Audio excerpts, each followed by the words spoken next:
I pulled into our driveway at 6:47 p.m., my work truck's engine ticking as it cooled. My hands were still grimy from running electrical lines through the crawl space all day. Through the front window, I could see Emily moving around the living room with unusual energy. "Jason!" Her voice hit me before I'd closed the door.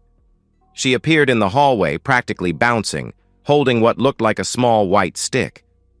"You're not going to believe this!" I set my tool bag down slowly. Emily was normally controlled, measured, but tonight she looked like she might burst. "What's going on?" I asked, though something in my gut was already sending up warning flares. "Look!" Emily thrust the pregnancy test toward me. 2 pink lines stared back. "We're having a baby!" The words hit me like a punch. I stared at the test, then at Emily's expectant face, my mind immediately calculating like I approached any electrical problem. Identify the components, check the connections, find where the circuit breaks down. I paused, forcing my face into surprise and joy. "That's incredible, Em. When did you take this?" "Just an hour ago." I've been feeling off all week, tired, nauseous. I thought it was stress from the conference, but then I realized I was late. She gestured at the test. "Surprise." The conference. She'd been in Chicago for 5 days, just got back 3 days ago. Before that, we'd been like ships passing in the night, her working late, taking calls in private, seeming distracted. I pulled her into a hug, buying time to think. Over her shoulder, I did the math. If she just found out today with symptoms all week, that meant conception happened roughly. My blood ran cold. "How far along do you think you are?" I asked carefully. Emily pulled back, hands moving protectively to her stomach. "Based on my last period, maybe 5 weeks, 6 at the most." 5 to 6 weeks ago. I'd been dealing with my fertility consultation with Dr. Peterson just 4 weeks ago. He'd been gentle but clear. My sperm count was severely low, likely from a childhood infection. "Significantly reduced fertility," he'd said. "Low probability of natural conception." 5 weeks ago, Emily and I had been intimate only once, and I remembered it clearly because I'd been anxious about the upcoming appointment.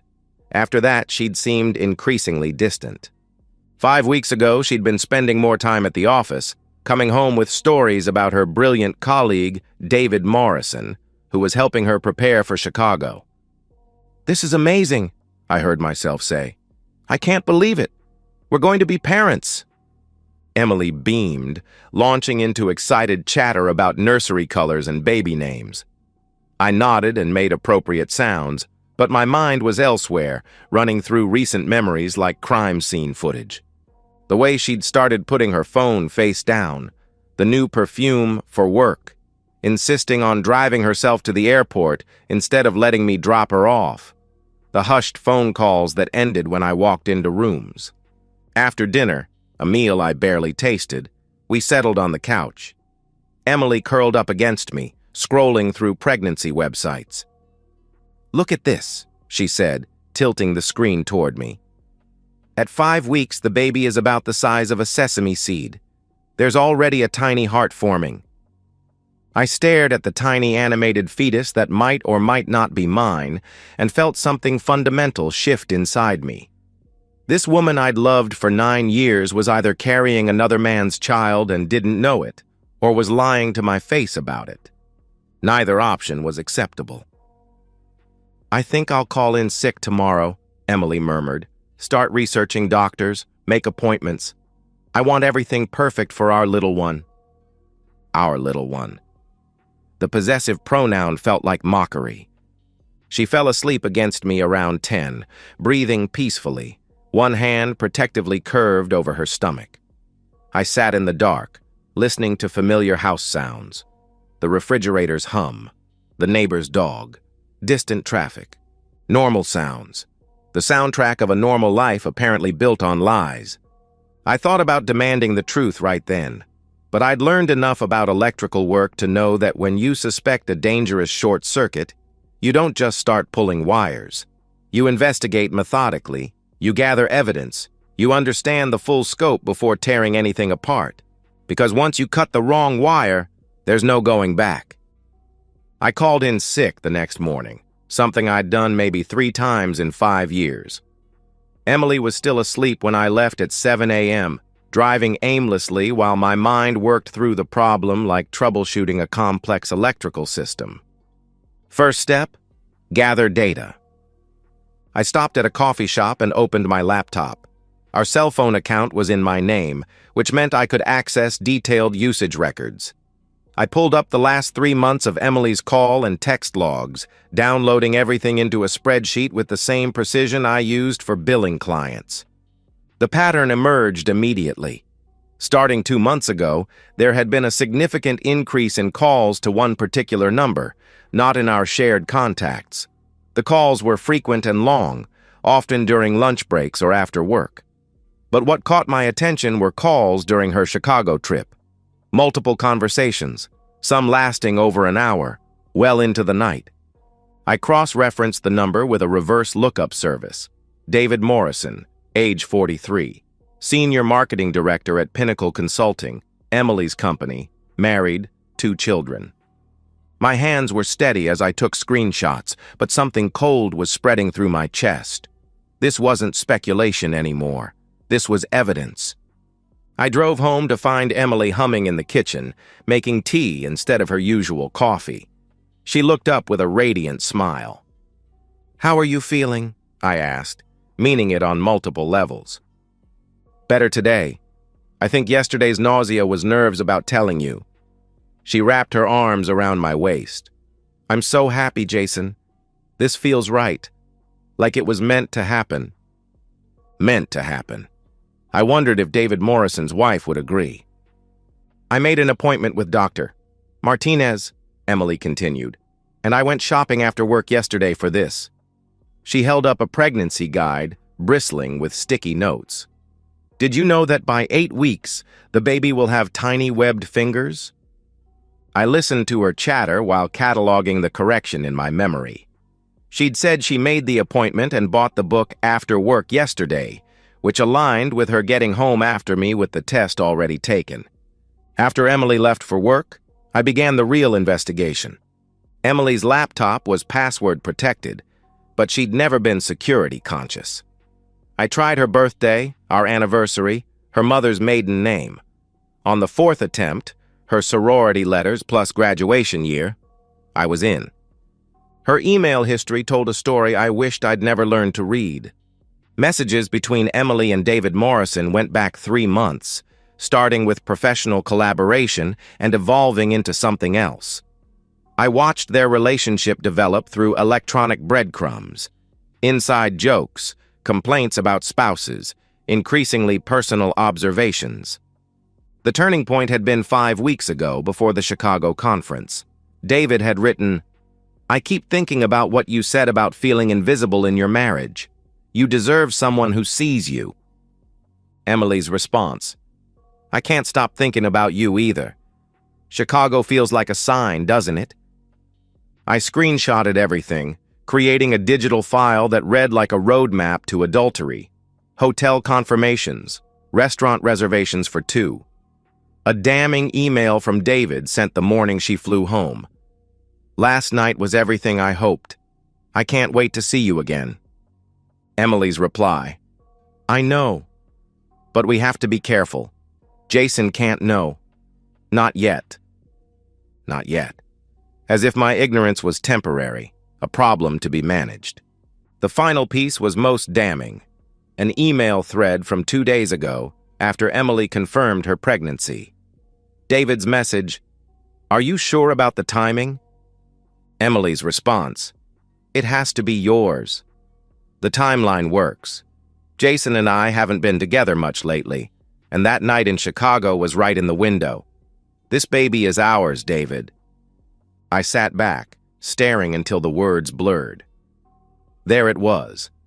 Confirmation that my wife was carrying another man's child and planning to pass it off as mine. My phone rang. Emily. "Hey, babe." Her voice was warm, intimate. "Just thinking about you. How are you feeling?" Better, I managed. Just tired. Don't overdo it. I want you healthy for all the excitement ahead. A pause. I love you, Jason. This baby. It's made me realize how much I want our future together. Our future. Built on a lie she was actively maintaining. I love you too, I said, because the habit was stronger than the rage building in my chest. After we hung up, I sat in our home office, surrounded by evidence of my wife's betrayal, and felt something fundamental shift. The confused, hurt Jason from yesterday was gone. In his place was someone harder, clearer, more focused. I opened a new browser window and began researching divorce attorneys specializing in adultery cases, then paternity testing procedures, then private investigators. Emily thought she was managing me, feeding me lies while she figured out her next move. She had no idea she'd just turned her husband into an adversary, and I was very good at solving problems other people thought were unsolvable.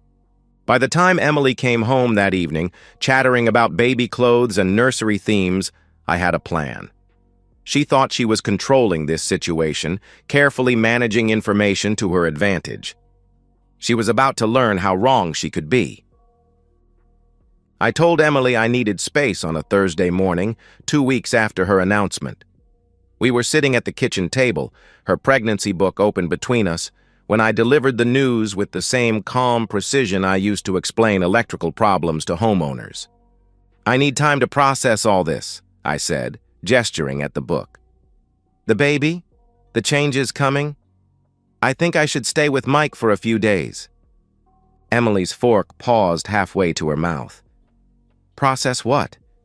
Jason, we're having a baby. What's there to process? Everything, I said simply. This changes our whole life, Em. I want to make sure I'm in the right headspace to be the father this child deserves. It was a masterful lie, wrapped in enough truth to be believable. Emily's expression softened immediately. Of course, she said, reaching across to cover my hand. I should have realized this might be overwhelming for you too. Take whatever time you need, but don't disappear on me completely, okay? We're in this together. Together. The word tasted like ash. I packed a bag that afternoon while Emily was at work, taking only essentials and leaving obvious traces of my presence. Toiletries, dirty clothes, evidence that I planned to return soon. Mike lived 40 minutes away in a converted garage apartment behind his ex-wife's house. He asked no questions when I showed up with my duffel bag. Stay as long as you need, he said, cracking open a beer. Sarah's been saying the place feels too empty anyway. That first night, Emily called twice. I let both go to voicemail. Hey, just checking in, her first message said. Call me when you're ready. The second, 3 hours later, carried uncertainty. Jason? I'm starting to worry. You've never just not answered before. Please call me back. I deleted both messages without responding.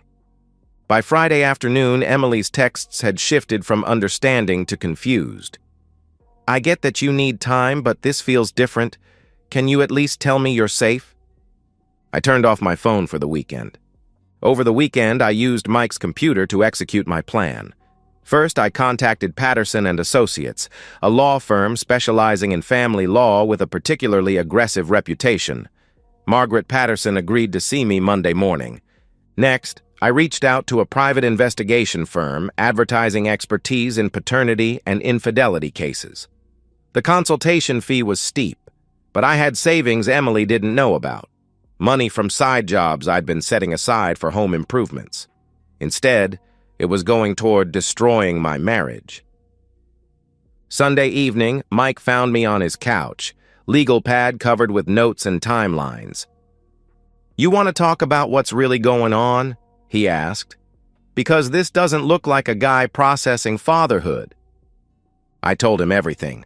The timeline that didn't add up, the emails, the phone records, David Morrison's name and position, Dr. Peterson's fertility diagnosis that made natural conception unlikely. Mike listened without interruption, his expression growing darker. Jesus Christ, Jason, he said when I finished. What are you going to do? I'm going to make sure everyone involved faces the full consequences of their choices, I said. Emily, David, everyone who enabled this. They thought they could compartmentalize this, keep it separate from their real lives. I'm going to show them that actions ripple outward.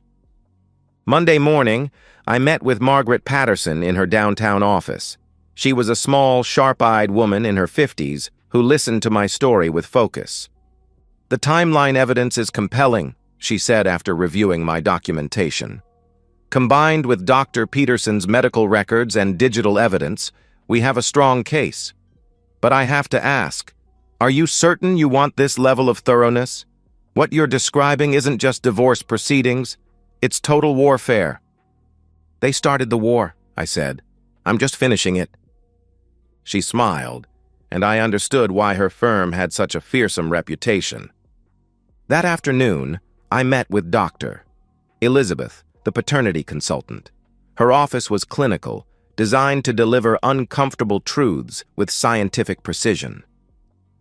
Based on the information you've provided, Dr. Elizabeth said, reviewing Dr. Peterson's fertility results and Emily's timeline, the probability of you being the biological father is less than 5%.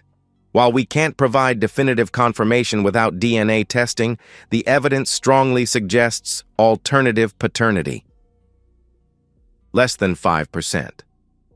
I thought about Emily's radiant face showing me that pregnancy test, her excited planning for our future. Had she known? Had she been hoping the timing was ambiguous enough to make it work? It didn't matter anymore. By Monday evening, my phone showed 37 missed calls from Emily and 14 voicemails I hadn't bothered to check. I turned it on briefly to see her text messages, increasingly frantic, moving through confusion to anger to genuine panic, then powered it off completely and began preparing for Phase 2. Tuesday morning, I woke up feeling clearer than I had in weeks. Emily thought she was in control, managing information and manipulating timelines. She had no idea that her husband had just spent 3 days assembling the weapons that would end not just our marriage, but her entire carefully constructed lie. She wanted to play games with truth and loyalty? Fine. But she was about to learn that some games have consequences extending far beyond the players who started them. Wednesday morning, I put my plan into motion with the precision of a master electrician wiring a complex system. Every connection had to be perfect, every circuit tested, every outcome calculated. Because once I threw the switch, there would be no undoing what followed. First stop, Patterson and Associates, where Margaret Patterson had prepared 3 separate document packages. The divorce papers were comprehensive: adultery grounds, detailed timeline evidence, financial records, and a request for Emily to vacate our home within 30 days. The package for David Morrison's wife, Linda, contained printed copies of every email exchange, phone records highlighting their frequent contact, and hotel receipts from Chicago. The HR complaint for Pinnacle Consulting included evidence of their senior marketing director's inappropriate relationship with a subordinate, complete with documented policy violations. The timing of service is crucial, Margaret explained. Simultaneous delivery ensures no one has time to coordinate damage control. I nodded, checking my watch. 10:47 a.m. Phase 1. Emily's workplace humiliation. I'd arranged for divorce papers to be served at Pinnacle Consulting at exactly 11 a.m. when Emily would be in her weekly team meeting. The process server specialized in workplace deliveries. He knew how to create maximum impact while staying within legal boundaries. Phase 2. Linda Morrison's devastating morning. A courier was scheduled to deliver the evidence package to David's home at 11:15 a.m., when David would be at work, but Linda would likely be home. The package included a cover letter I'd written myself, explaining exactly who I was and why she needed to see what her husband had been doing. Phase 3. Corporate consequences. The HR complaint would be hand-delivered to Pinnacle's head office at 11:30 a.m., with copies sent via certified mail and email to create an unimpeachable paper trail. I drove to a parking lot 6 blocks from Pinnacle Consulting and waited.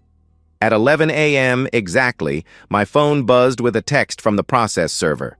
Package delivered. Target appeared shocked. Several witnesses present. I could picture it. Emily sitting in the conference room, probably discussing quarterly targets, when a stranger walked in asking for Emily Hartwell. The confusion as she identified herself. The formal language. You are being served with divorce papers. The stunned silence as colleagues processed what they were witnessing. The humiliation spreading across her face as she realized her private life was now very public. At 11:17 a.m., my phone rang. Emily's number. I declined the call and turned the phone off completely. By noon, I was parked outside a diner 20 minutes from David Morrison's neighborhood, eating a burger and checking my watch. The courier had confirmed delivery to Linda Morrison at 11:23 a.m. The HR complaint had been successfully filed with Pinnacle's corporate office. Now came the hardest part. Waiting for the dominoes to fall. I drove back to Mike's place and settled in to monitor the aftermath. I'd set up Google alerts for David Morrison's name, tracking any news about Pinnacle Consulting, and created a temporary email account for communications with Margaret Patterson. The first sign of impact came at 2:47 p.m., an email from Patterson's office indicating that Emily's attorney had already made contact. Emily was moving fast, which meant she understood the gravity of her situation. At 3:15 p.m., Mike called from his job. "Dude, you need to check Channel 7's website. There's something about Pinnacle Consulting." I pulled up the local news site and found a brief item in the business section. Senior Marketing Director at Pinnacle Consulting suspended pending. Investigation into workplace conduct allegations. No names mentioned, but the timing was too coincidental. David Morrison was already facing professional consequences. Good. My temporary email account started filling up. Emily's attorney requesting communication. A law firm I didn't recognize, probably David Morrison's counsel, making vague inquiries about resolving this matter discreetly. Updates from Patterson's office on Emily's initial responses. But the most interesting email came at 4:33 p.m. from Linda Morrison herself. "Mr. Hartwell," it began, "I received your package today. I want you to know that I've already contacted my attorney and filed for immediate separation. My children and I have moved to my sister's house. David came home to an empty house and divorce papers. I thought you should know that your evidence is being used to ensure he faces full consequences. Thank you for having the courage to tell me the truth." I read the message twice, feeling a complex mix of satisfaction and sadness. Linda Morrison was innocent in all this, just like I had been. But unlike me, she now had the information she needed to protect herself. At 6:20 p.m., I finally turned my phone back on. 43 missed calls, 67 text messages, 22 voicemails. I scrolled through Emily's texts, watching her emotional journey play out in real time. 11:03 a.m. What the hell is happening? Call me now. 11:47 a.m. Jason, please, people are staring, I don't understand. Please call me. 1:23 p.m. I can't reach you anywhere. Mike won't tell me where you are. Whatever you think you know, we can talk. 2:15 p.m. I'm sorry. God, I'm so sorry. Please just call me so we can fix this. 3:44. They suspended me pending investigation. Everyone knows. How could you humiliate me like this? 4:58 p.m. David's wife called me, screaming. She knows everything. His kids won't talk to him. You've destroyed so many lives. 5:32 p.m. I know you're reading these. We can work through this. The baby needs both parents. The baby. Even caught red-handed, she was still trying to manipulate me with a child that wasn't mine. I listened to one voicemail from the middle of the day. Jason, it's me. I don't know what to say. I know how this looks, but it's not what you think. David and I, yes, we got close, but the baby is yours. I swear to God, the baby is yours. We can do a test, whatever you need. Please don't throw away 9 years over this. I deleted the message without emotion. Emily was still lying, still trying to control the narrative even as her world collapsed. By 8 p.m., Margaret Patterson called with an update. Your wife's attorney is pushing for an emergency meeting, she said.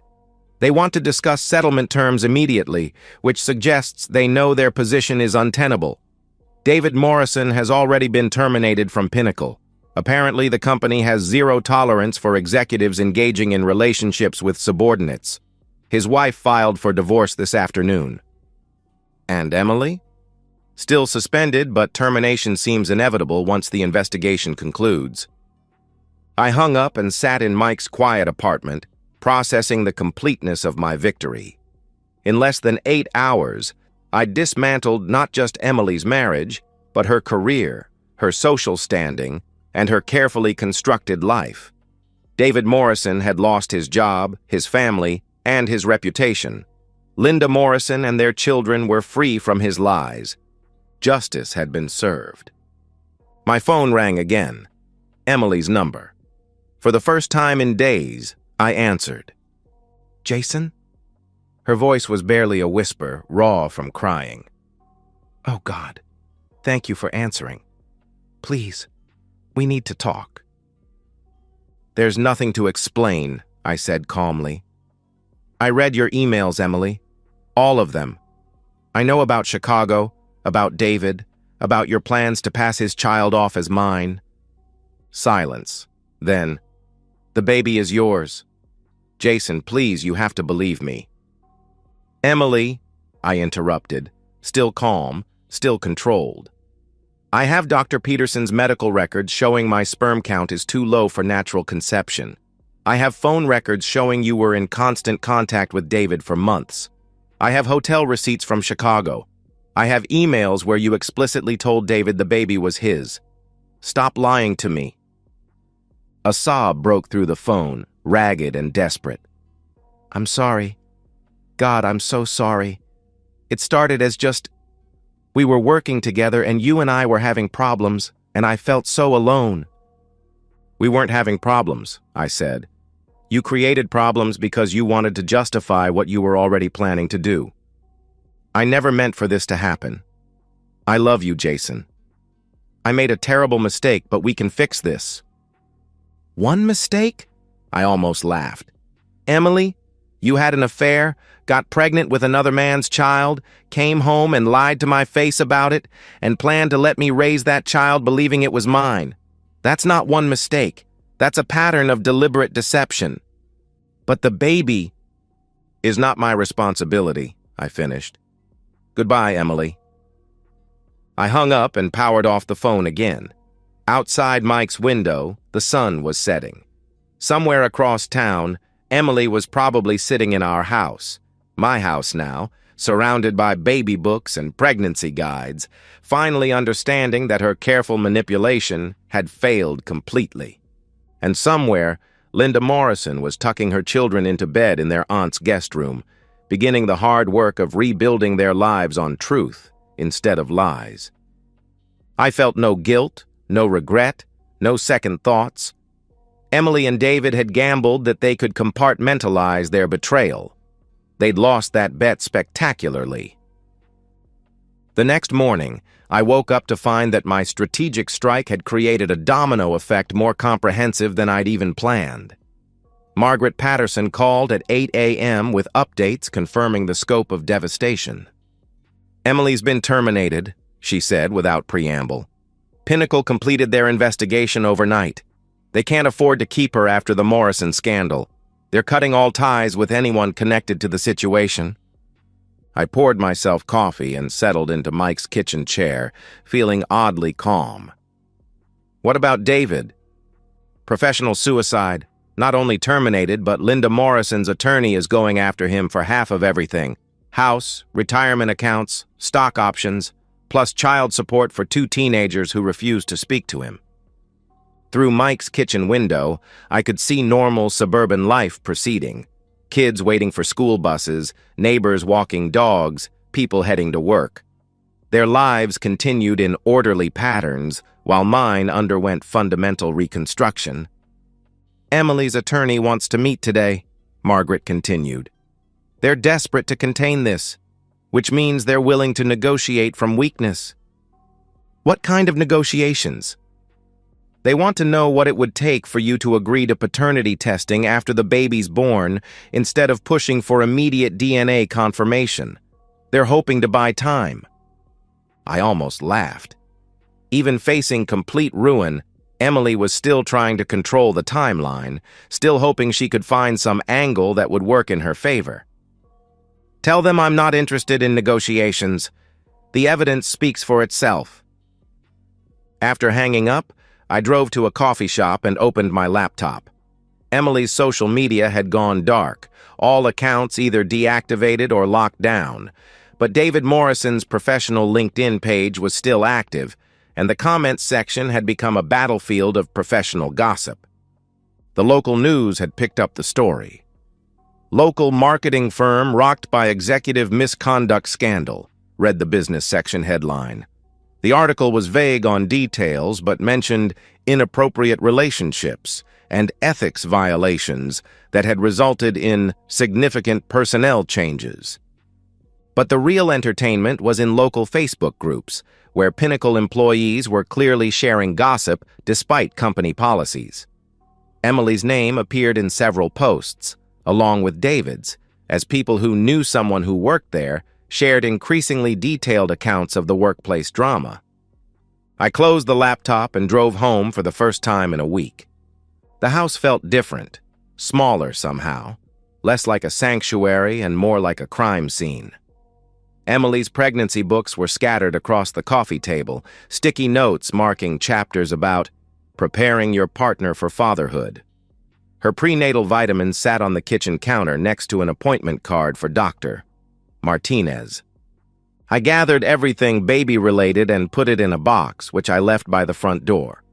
Then I went through the house methodically, removing any trace of Emily's future plans. The nursery furniture catalogs, the list of baby names taped to the refrigerator, the pregnancy app bookmarked on our shared iPad. All of it went into the box. My phone showed 32 new messages from Emily. I scrolled through them, watching her emotional disintegration. "I lost my job.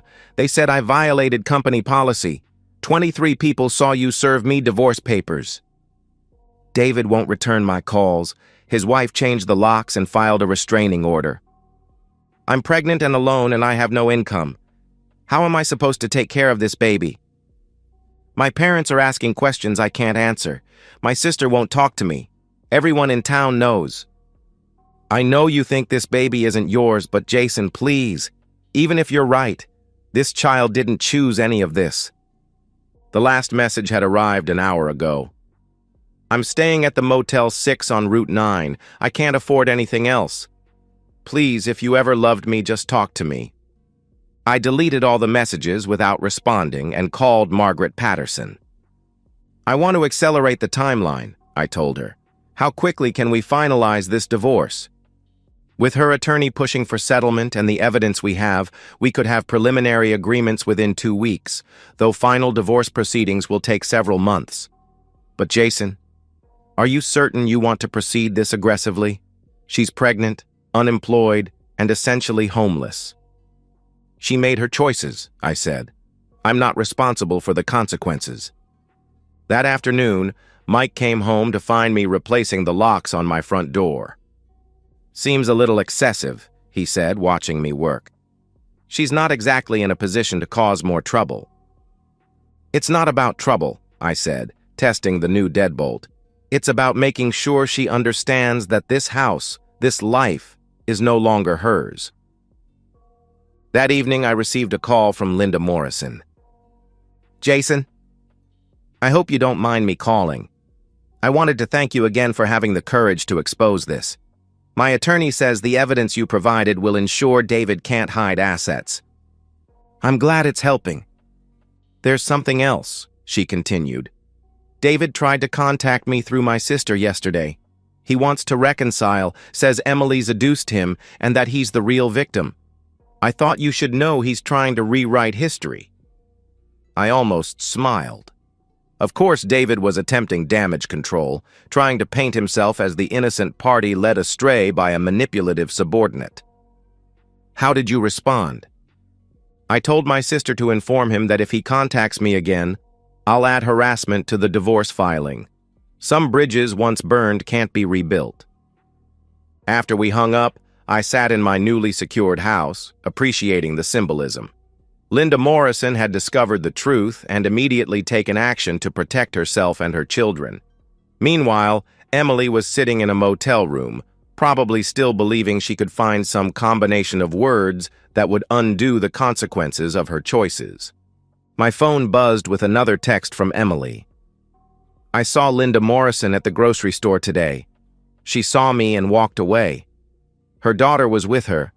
She looked at me like I was something disgusting. Is this what you wanted? I stared at the message for a long moment, then deleted it without responding. What I wanted was for Emily to understand that betrayal creates ripples that touch everyone in its path. These weren't punishments I'd invented. They were natural consequences of choices Emily and David had made freely, believing they could compartmentalize their actions without affecting anyone else. I'd simply ensured that the truth came to light quickly and completely, rather than allowing the deception to continue indefinitely. Tomorrow, Margaret Patterson would continue processing the divorce paperwork. Emily would have to find a way to survive as a single mother with no career prospects. David would have to rebuild his life from scratch. And I would continue the work of constructing a new life based on truth rather than comfortable lies. 1 year later, I was installing custom lighting in a restored Victorian house in Portland, Oregon, when my phone buzzed with a message from an unknown number. I almost deleted it automatically. Emily had tried reaching me through various channels, and I'd blocked each attempt systematically. But something made me open this one. It was a photo. A baby, maybe 4 months old, with dark hair and features that unmistakably belonged to David Morrison. Below the image, a brief message. Her name is Sophie. I thought you should know she looks exactly like her father. I studied the photo for a moment, feeling nothing more than mild curiosity. Sophie was undeniably David's daughter. The resemblance was so strong it would have been obvious even without DNA confirmation. Emily had finally stopped pretending. I deleted the message and went back to work. My new life had taken shape with surprising speed. Hartwell Electric Solutions was booming. Word of mouth in Portland's restoration community had generated more high-end residential work than I could handle alone. I'd hired 2 apprentices and was considering expanding into commercial projects. The house I'd bought was a 1920s craftsman that I was slowly renovating in my spare time. It sat on 2 acres outside the city, with a workshop where I could build custom fixtures and a garden I was learning to tend with methodical precision. I'd started dating again 6 months ago. Nothing serious yet, but I approached relationships differently now. Trust was something to be earned gradually, verified consistently, and never assumed automatically. Margaret Patterson had sent periodic updates on the legal aftermath. The divorce had been finalized after several months, with Emily receiving minimal assets. David Morrison's divorce had been equally brutal. Linda had successfully claimed half of everything, plus substantial child support. Last I'd heard, he was working as a freelance consultant, his corporate career effectively over. Emily had moved back to her hometown in Ohio, where her parents helped her raise Sophie while she worked part-time retail jobs. The marketing career she'd spent years building was essentially finished. I felt no satisfaction in her struggles, but no sympathy either. She'd made choices that created these consequences. My role had simply been to ensure that truth came to light quickly, rather than allowing deception to continue indefinitely. My phone rang. Mike, calling from back home. Hey, stranger. How's the Pacific Northwest treating you? Can't complain. Just finished wiring a house that's going to be featured in some architectural magazine. The workout here is incredible. Good for you, man. Listen, I thought you should know. I ran into Emily's sister at the hardware store yesterday. She said Emily's been asking about you, wondering how you're doing. I paused in my work. And I told her you'd moved on completely. New state, new business, new life.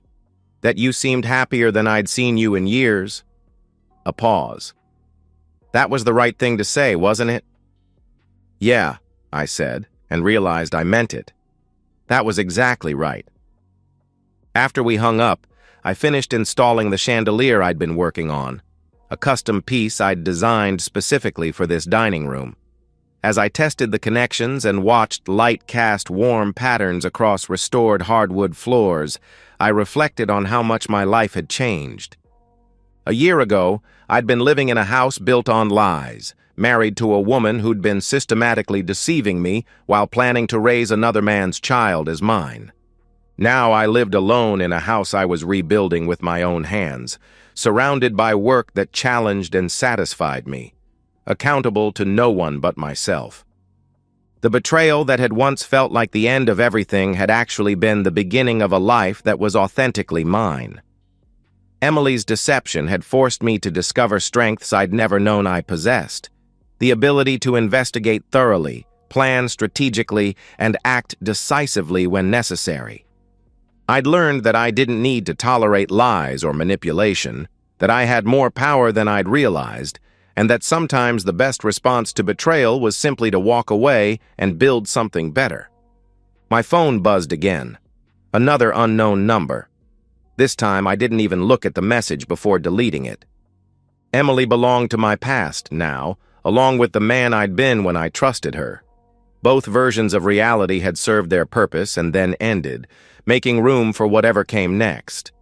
I packed up my tools and headed home to my craftsman house, where I'd spend the evening working on the kitchen renovation and planning the next day's electrical challenges. Simple tasks, honest work, a life built on facts rather than comfortable fictions. It wasn't the future I'd once imagined, but it was entirely my own. And that, I'd discovered, was worth more than any relationship built on lies could ever be. The truth had set me free in ways I'd never expected. Now I was building something new with that freedom, one careful connection at a time. And so, we've reached the end of today's story. Was it what you expected, or did it take a twist you didn't see coming? I'm curious to hear your thoughts. Share them in the comments below, and let's get a conversation going. If this story kept you hooked, make sure to hit that like button. And if you're new here or just haven't subscribed yet, now's the perfect time to join our community. I bring you fresh, captivating stories every day, so click that subscribe button and turn on notifications so you never miss out. Thanks for watching, and I'll see you in the next one.